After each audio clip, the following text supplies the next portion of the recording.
सुरससुबोधा विश्वमनोज्ञा ललिता हृद्या रमणीया अमृतवाणी संस्कृतभाषा नैव क्लिष्टा न च कठिना नैव क्लिष्टा न च कठिना कवि कोकिल वाल्मीकि विरचिता रामायण रमणीय कथा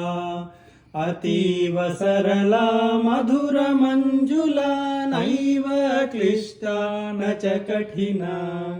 नैव क्लिष्टा न च कठिना व्यास विरचिता गणेश लिखिता महाभारते पुण्यकथा कौरव पांडव संगरमथिता नैव क्लिष्टा न च कठिना नैव क्लिष्टा न च कठिना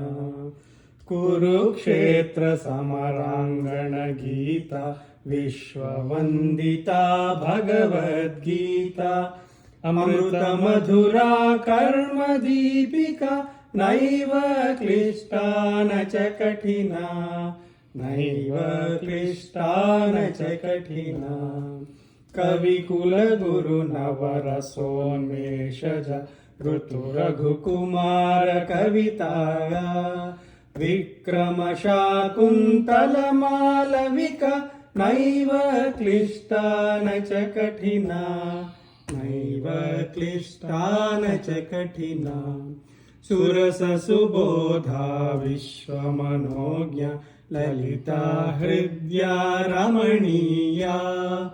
अमृतवाणी संस्कृतभाषा नैव क्लिष्टा न च कठिना नैव क्लिष्टा न च कठिना नैव क्लिष्टा न च कठिना नैव क्लिष्टा न च कठिना।